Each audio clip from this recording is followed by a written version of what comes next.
We often act impulsively in anger and regret it afterward. However, this woman went to an extreme by throwing her husband into shark-infested waters. Given what we know about these aggressive creatures, his safety is at serious risk. This video will recount how he navigated this perilous situation. The sun dipped low in the sky, casting a golden hue over the azure waters of the Gulf of Mexico as the yacht cut through the calm seas. Jose Lopez leaned against the rail, gazing at the horizon, lost in thought.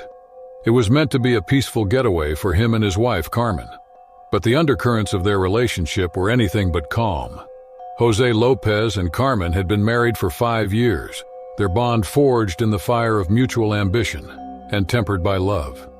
They had built a successful business together, a thriving import-export company that demanded long hours and relentless dedication.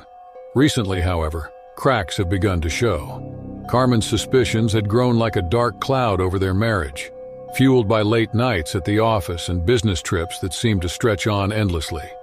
She had convinced herself that Jose Lopez was unfaithful despite his vehement denials and reassurances. The tension between them had reached a boiling point that afternoon. Carmen's accusations had come fast and furious, her voice trembling with anger and hurt. Jose Lopez, tired of the relentless cycle of doubt and defense, had snapped back, his words sharp and cutting. The argument had escalated until they were both shouting, their faces inches apart, the peaceful surroundings forgotten. In a moment of blind rage, Carmen grabbed a heavy glass decanter and hurled it at Jose. He dove just in time, the decanter shattering against the railing and sending shards of glass into the sea. That was when Carmen's fury turned to reckless action. She had shoved him with all her strength, and before he could react, he was overboard, plunging into the cold, unforgiving waters of the Gulf. The shock of the fall left Jose momentarily stunned. The yacht loomed above him, its sleek white hull glistening in the fading light. He surfaced, gasping for air, and instinctively began to tread water. The realization of his predicament dawned on him with terrifying clarity. The Gulf of Mexico was home to many species of sharks, including the notorious bull shark, known for its aggressive behavior and propensity to inhabit shallow coastal waters. Jose's mind raced as he tried to orient himself. He could see Carmen on the deck, her expression a mix of horror and regret. She was shouting something, but her words were lost in the roar of the wind and the rush of the waves. Desperation surged through him as he scanned the water, praying that the commotion hadn't attracted any predators. But the sea had other plans. A dark shadow moved beneath him, followed by another. Jose Lopez's heart pounded in his chest as he realized he was not alone. A school of bull sharks had been drawn by the splashing and the scent of blood from his minor cuts. Their sleek, muscular bodies glided through the water with deadly grace, their cold eyes fixed on their next meal. Panic threatened to overtake him, but Jose Lopez fought to keep his wits about him. He had read once that thrashing and panicking would only excite the sharks further. He forced himself to move slowly and methodically, trying to present as little threat as possible. His mind raced, searching for a way to fend off the predators. He remembered the small diving knife he always carried on his belt during their boating trips. It was a slim hope, but it was all he had. As the first shark approached, its jaws gaping open, Jose slashed at it with the knife. The blade connected and the shark veered away, but more were coming. He kicked and jabbed, every movement a desperate attempt to keep the creatures at bay. His arms ached and his lungs burned, but the will to survive pushed him beyond his limits. On the yacht, Carmen was frantic. She grabbed an emergency flare gun and fired it into the air, hoping to attract nearby boats. She threw life preservers into the water, praying that Jose could reach them. Her mind raced with guilt and fear, the enormity of her actions crashing down on her. She had let her anger get the best of her, and now the man she loved was fighting for his life. Minutes felt like hours as Jose Lopez struggled against the relentless assault. He managed to fend off several sharks, but exhaustion was setting in. His movements grew sluggish, and the knife felt like a lead weight in his hand. Just when he thought he could hold on no longer, he heard the sound of a boat engine. A small fishing boat appeared, drawn by the flare and the shouts. The crew, seeing the dire situation, sprang into action. They threw a rope ladder over the side, shouting encouragement to Jose Lopez. Summoning the last of his strength, he swam towards the boat, his movements weak and labored. Hands reached down, pulling him aboard just as the sharks made one last desperate lunge. Safe on the deck, Jose collapsed, gasping for breath. The fishermen tended to his wounds, their faces a mix of concern and admiration for his bravery. Carmen watched from the yacht, tears streaming down her face. The fishing boat brought Jose back to the yacht, and Carmen rushed to his side, her heart breaking at the sight of his injuries and exhaustion. The journey back to shore was somber and reflective. The yacht moved slowly, its passengers lost in their thoughts. Jose's body ached, but his mind was clear. He had faced death and survived, and in doing so, he had found a new perspective on what truly mattered. Carmen, too, was changed. She had almost lost the man she loved to her fears and insecurities, and she vowed never to let that happen again. The crisp morning air was filled with anticipation as Miguel, Valentino, and their daughter Bonita set out on their whale-watching adventure. The family had long dreamed of this excursion, hoping to witness the majestic orcas in their natural habitat. Bonita's eyes sparkled with excitement as they boarded a sturdy vessel captained by an experienced and weathered sailor named Captain Lucas. The coast of Washington was renowned for its breathtaking marine life, and on this clear, sunny day, the waters shimmered invitingly. The boat hummed to life, cutting smoothly through the gentle waves as it ventured farther from shore. The passengers, a mix of tourists and local enthusiasts, chatted excitedly, binoculars at the ready. As they sailed deeper into the open ocean, the anticipation built. Captain Lucas, a man with decades of seafaring experience, took the time to explain the orcas' behaviors and the importance of respecting their space. The first sign of the orcas came as a distant spout of water, a plume rising gracefully from the ocean's surface. Bonita pointed excitedly at them, her face a picture of pure joy. Valentino and Miguel leaned over the rail, their faces alight with wonder as well. Captain Lucas steered the boat closer, ensuring they maintained a respectful distance. The orcas began to surface more frequently, their sleek black and white bodies gliding effortlessly through the water. The family watched in awe, captivated by the beauty and grace of these magnificent creatures. Bonita's laughter filled the air as the orcas leaped and played, seemingly putting on a show just for them. For a while, it was as if time stood still. The majesty of the orcas and the serene beauty of the ocean created a perfect moment. However, the mood began to shift when the pod of orcas started exhibiting unusual behavior. One of the larger males slapped its tail forcefully against the water, sending a spray high into the air. Another orca swam closer to the boat, its dorsal fin cutting through the water with an almost menacing precision. Captain Lucas's demeanor changed subtly. His eyes narrowed as he observed the orca's actions. He instructed everyone to stay calm, and the passengers exchanged nervous glances, sensing the tension in the air.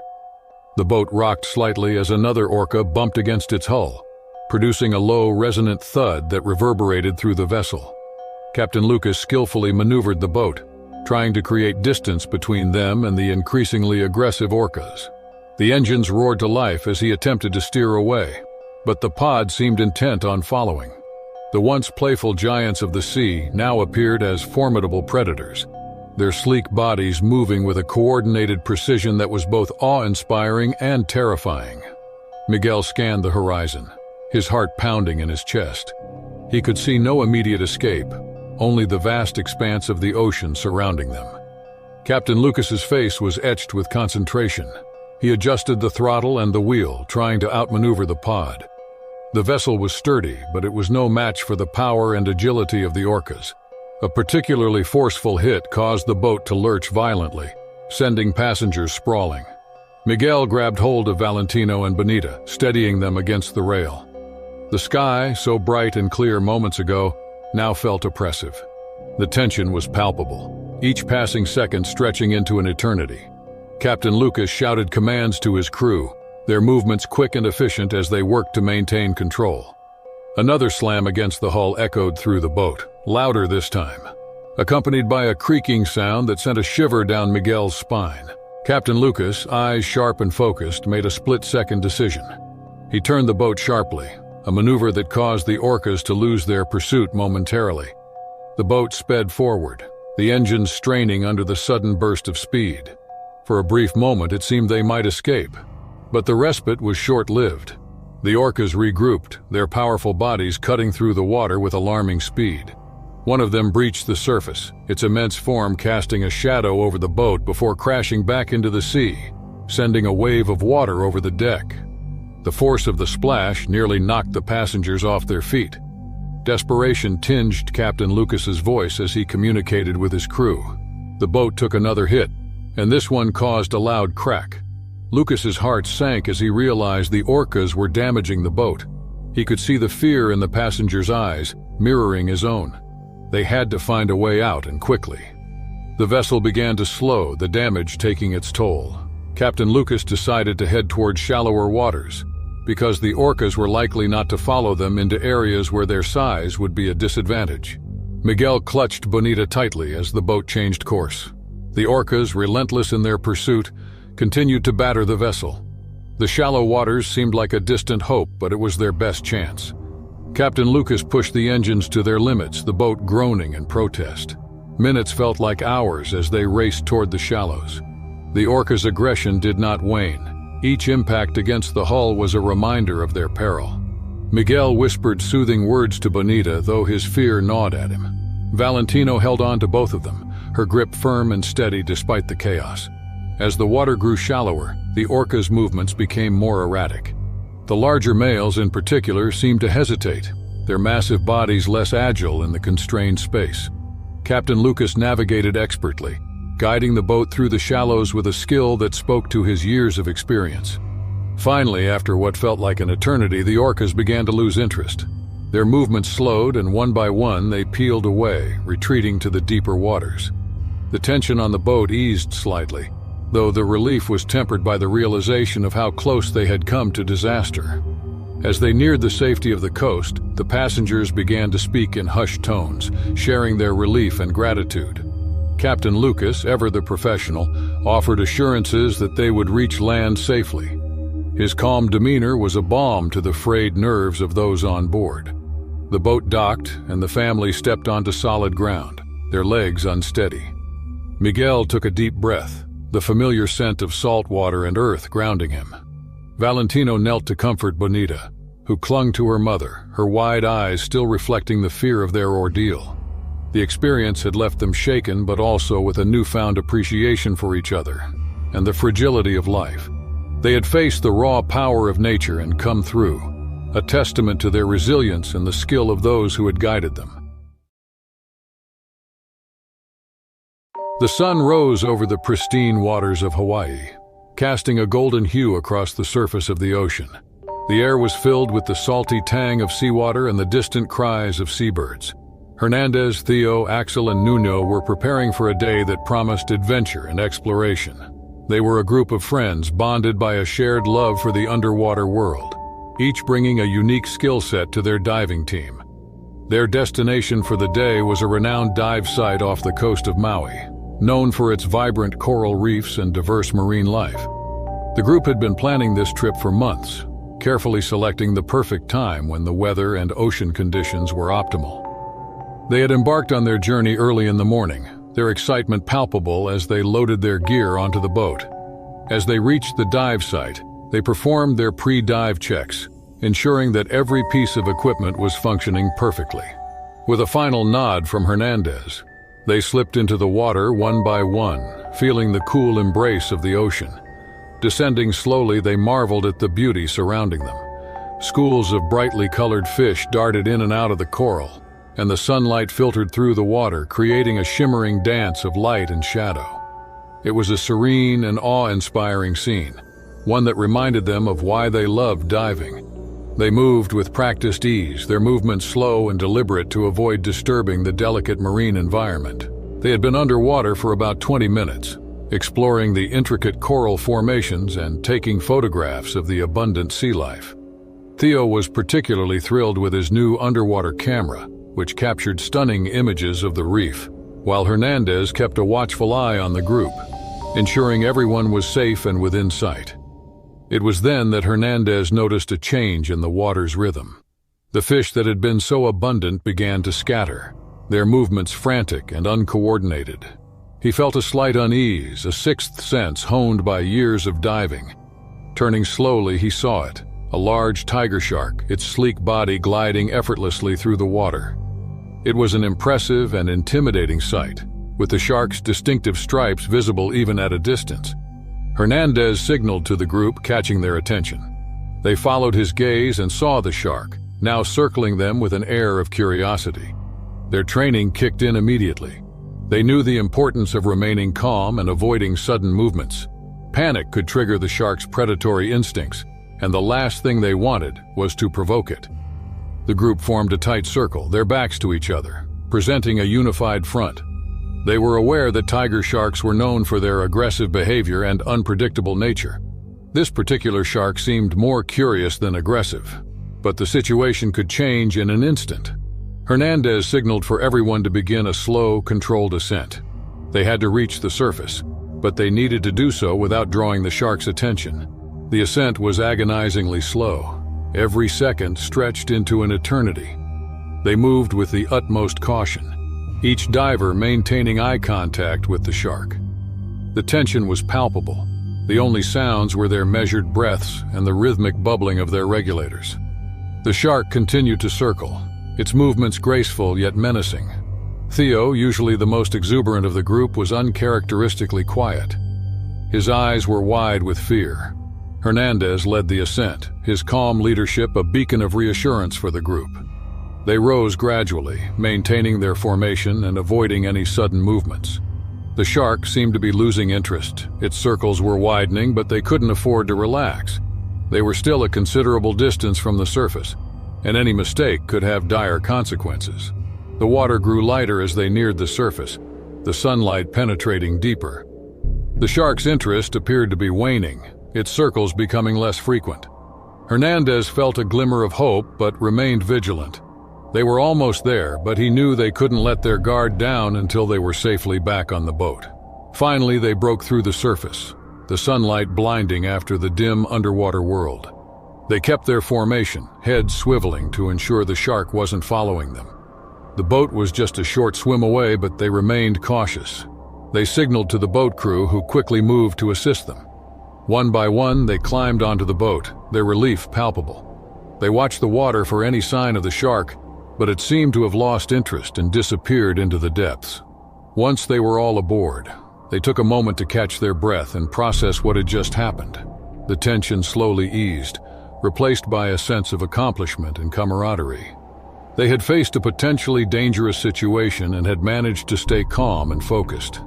Theo, now recovering from the initial shock, couldn't help but express his amazement at having encountered such a magnificent creature up close. Axel nodded in agreement, his usual stoicism giving way to a rare smile. As the boat made its way back to the shore, the friends reflected on the day's events. They had come face to face with one of the ocean's most formidable predators and had emerged unscathed. It was a reminder of the unpredictable beauty of the underwater world and the importance of respecting its inhabitants. Regina Matthews, a seasoned marine biologist, had always been drawn to the mysteries of the ocean. The Pacific Northwest, with its rugged coastline and rich marine life, was her preferred realm of exploration. She spent countless hours studying the behaviors of marine creatures, documenting their intricate interactions and the delicate balance of their ecosystems. Her research had taken her to many corners of the globe, but the waters off the coast of Washington state held a special place in her heart.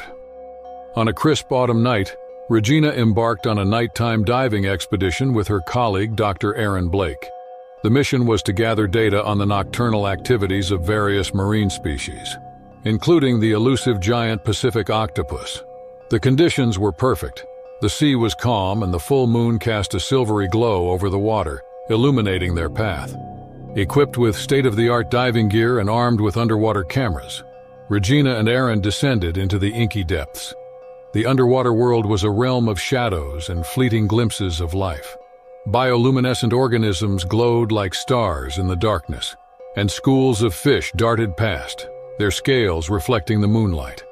The pair communicated through a series of hand signals and underwater communication devices, maintaining a careful distance to avoid startling the creatures they observed.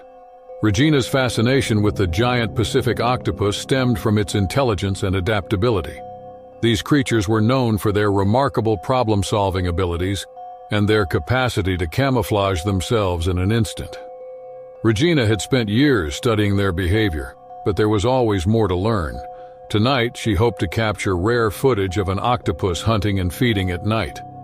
As they ventured deeper, the water grew colder, and the light from the surface began to fade. Regina's flashlight cut through the darkness, revealing the rocky seabed and the vibrant marine life that thrived there. She marveled at the sight of a kelp forest, swaying gently in the current. Suddenly, something caught her eye. A large, shadowy figure moved among the rocks, barely visible in the dim light. Regina signaled to Aaron, indicating that she had spotted an octopus. They approached cautiously, keeping their distance to avoid startling the creature. Regina's heart raced with excitement as she adjusted her camera, ready to document the elusive animal's behavior. The octopus was magnificent, its body a blend of mottled browns and reds that allowed it to blend seamlessly with the rocky surroundings. It moved with fluid grace, its tentacles extending and retracting as it explored the crevices of the seabed. Regina was captivated by its movements, each one a testament to the creature's intelligence and adaptability. But as she observed the octopus, something changed. The animal's behavior shifted from calm and inquisitive to agitated and defensive. Its skin darkened, and its tentacles began to writhe more rapidly. Regina felt a surge of adrenaline as she realized the octopus was not just observing her, it was preparing to attack. In an instant, the octopus lunged forward, wrapping its powerful tentacles around Regina's body. The force of the attack knocked the camera from her hands, sending it spiraling into the depths. Regina struggled to free herself, but the octopus's grip was unyielding. Its tentacles constricted around her torso and limbs, pulling her deeper into the ocean. Panic set in as Regina fought for breath. The pressure of the octopus's embrace made it difficult to breathe, and the cold water stung her skin. She reached for her diving knife, her mind racing as she tried to remember the best way to fend off an octopus. She knew that striking its sensitive areas, such as the eyes or the base of its tentacles, could force it to release its grip. With trembling hands, Regina managed to grasp her knife and make a swift, desperate strike. She aimed for the base of the tentacle that encircled her torso, hoping to weaken the octopus's hold. The blade met resistance, but she pressed on, determined to free herself. The octopus recoiled slightly, its grip loosening just enough for Regina to take a gasping breath. But the battle was far from over. The octopus tightened its hold, and Regina felt a sharp pain as one of its suckers latched onto her neck. She struggled to maintain her focus, fighting through the pain and the overwhelming sense of panic. She struck again, this time targeting the octopus's eye. The creature flinched, its body convulsing as it released a cloud of ink in an attempt to escape. The ink cloud enveloped Regina, obscuring her vision and filling the water with a murky haze. She felt the octopus's grip loosen further, and she seized the opportunity to break free. With a final, desperate effort, she wrenched herself from the creature's grasp and swam upward, her lungs burning for air. Regina's vision blurred, and her limbs felt heavy as she struggled to reach the surface. The cold water sapped her strength, and the pain from her injuries made each stroke agonizing. She could hear Aaron's voice through the communication device, calling her name and urging her to hold on. Finally, after what felt like an eternity, Regina broke through the surface of the water. She gasped for air, the cool night air filling her lungs and bringing a sense of relief. Aaron was at her side in an instant, his strong arms pulling her onto the dive boat. She collapsed onto the deck, her body trembling with exhaustion and pain. Aaron quickly assessed her injuries, noting the deep bruises and the sucker marks that marred her skin. Regina's breathing was labored, and she winced with each breath. But despite the severity of her injuries, she was alive. Aaron administered first aid, cleaning the wounds and wrapping her in a thermal blanket to ward off hypothermia. As they sped back to shore, Regina's mind raced with thoughts of the encounter. She had always known the risks of deep-sea research, but this experience had brought those dangers into stark relief. The ocean was a realm of beauty and wonder, but it was also a place of untamed power and unpredictable threats. Regina's recovery was slow and painful. The injuries she sustained from the octopus attack left her with lingering pain and difficulty breathing. She underwent physical therapy to regain her strength and mobility, determined to return to the work she loved. Her colleagues and friends rallied around her, offering support and encouragement as she healed. Despite the trauma of the attack, Regina's passion for marine biology remained undiminished. She was more determined than ever to continue her research and to share her findings with the world. She knew that the ocean's mysteries were worth exploring, even in the face of danger. Andrew had always been drawn to the ends of the earth, the places where human presence was rare and nature reigned supreme. As a wildlife photographer, he sought out these remote locations to capture images that told stories of survival, beauty, and the raw power of the natural world. This time, his journey had brought him to the icy expanse of Antarctica, a place where life was both tenacious and precarious. His assignment was to document a penguin colony, a bustling community of emperor penguins nestled against the white canvas of the Antarctic landscape.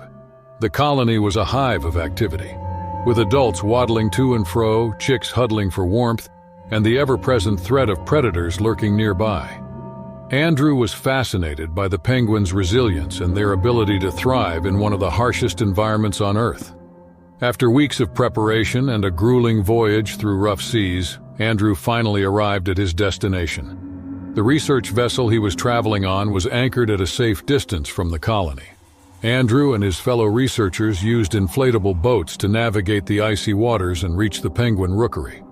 Each day was a new adventure, filled with hours of waiting for the perfect shot, braving the biting cold and marveling at the wildlife that called this frozen wasteland home. On this particular morning, the weather was clear but bitterly cold. The sky was a brilliant blue, contrasting sharply with the endless white of the ice. Andrew bundled up in his thick, insulated gear, double-checked his camera equipment, and climbed into one of the inflatable boats with his guide, Lars. The engine sputtered to life, and they set off across the water, the boat cutting a narrow path through the thin layer of ice. As they approached the colony, Andrew felt a familiar rush of excitement. He could see the penguins in the distance, their dark forms dotting the ice like ink blots on paper.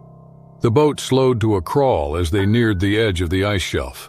Lars cut the engine and they drifted silently toward the colony. Andrew readied his camera, adjusting the settings and focusing on a group of penguins standing near the water's edge. The morning passed in a blur of activity. Andrew snapped hundreds of photos, capturing the penguins as they went about their daily routines. He watched as they took turns diving into the icy water, their sleek bodies slicing through the waves with grace and agility.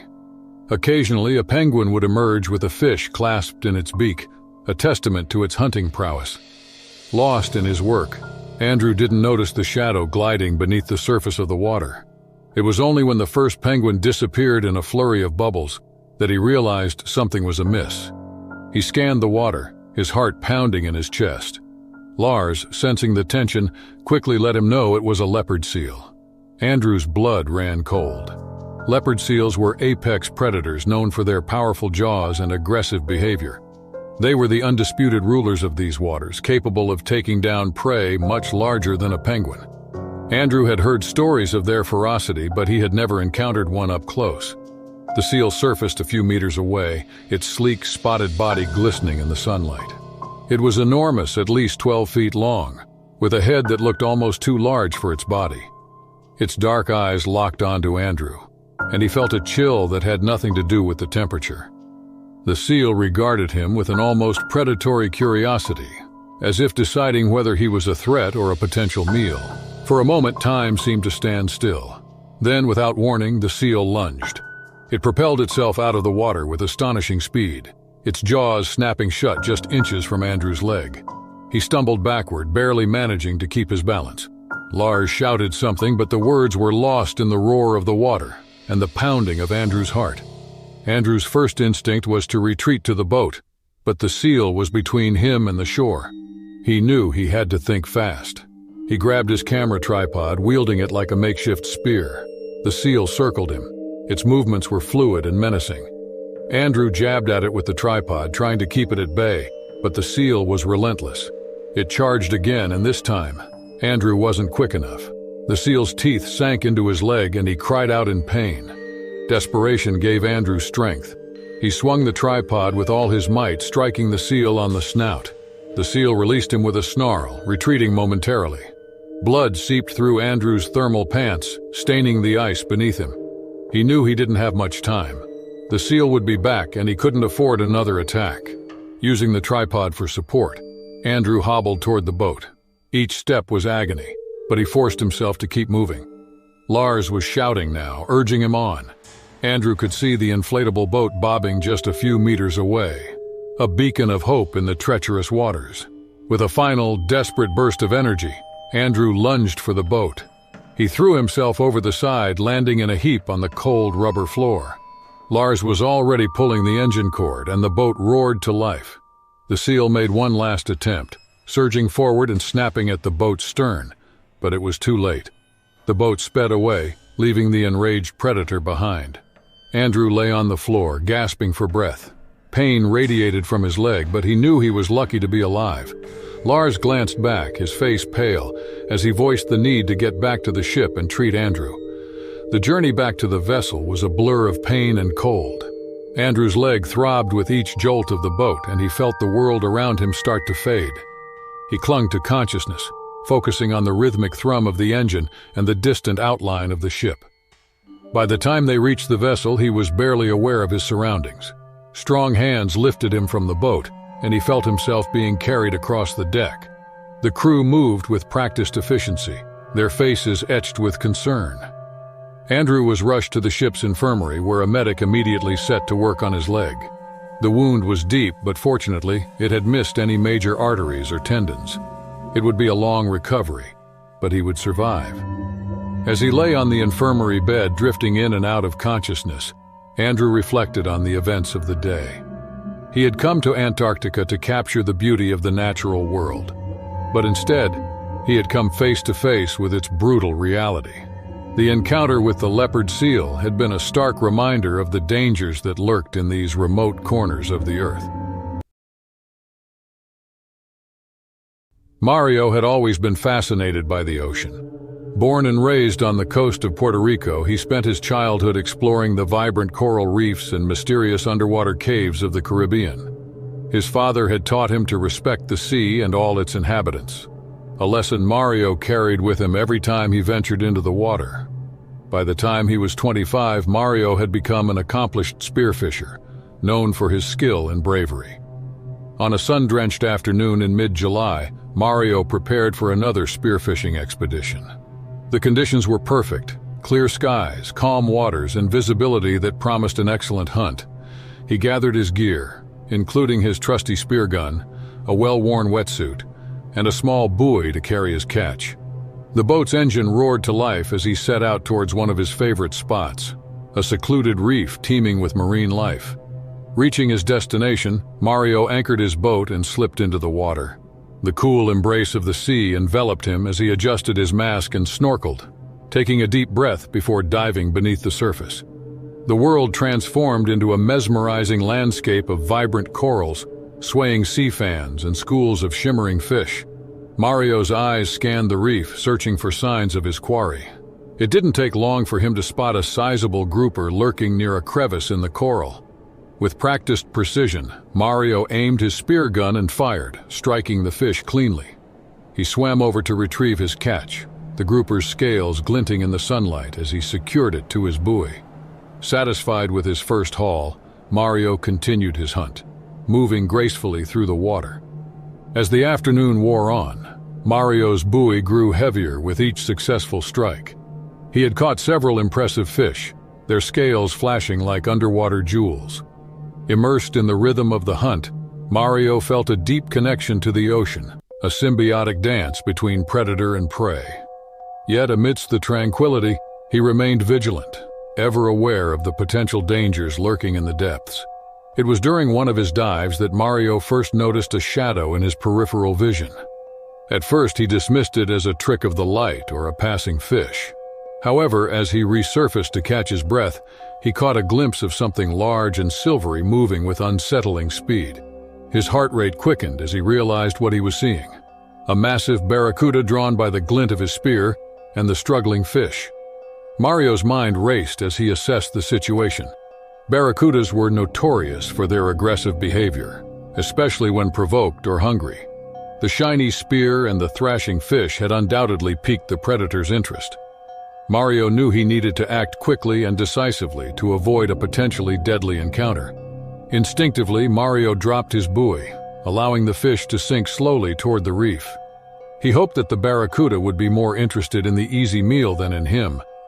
Simultaneously, he gripped his spear gun tightly, ready to defend himself if necessary.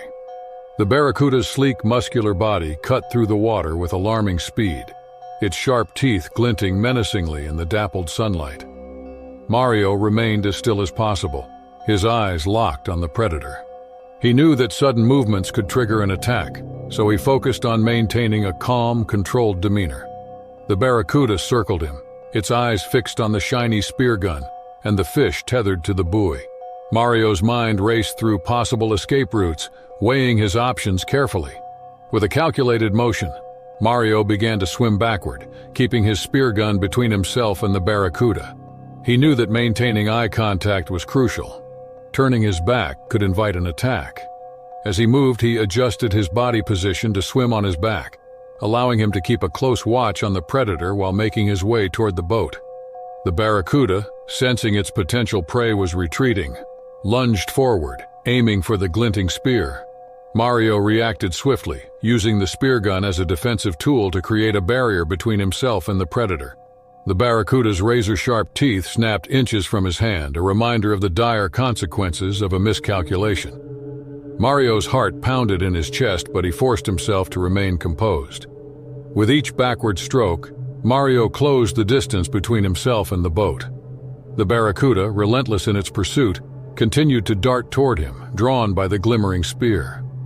Mario used the spear gun to fend off the attacks, redirecting the predator's focus away from his vulnerable body. As Mario neared the boat, he reached up with one hand, gripping the edge of the hull while keeping the spear gun poised defensively. With a final burst of strength, he hauled himself over the side and into the safety of the boat. He collapsed onto the deck, gasping for breath, his heart still racing from the adrenaline-fueled encounter. The barracuda lingered for a moment, its predatory gaze fixed on the boat, before finally swimming away, losing interest in the now inaccessible prey. Mario lay on the deck, the sun warming his skin as he processed the harrowing experience. He knew he had been fortunate to escape unscathed. The encounter could have easily ended in tragedy. As he steadied his breathing and calmed his racing heart, he reflected on the lessons learned from the ordeal. The ocean, with all its beauty and bounty, demanded respect and caution. Even the most skilled diver was not immune to its dangers. After regaining his composure, Mario inspected his gear.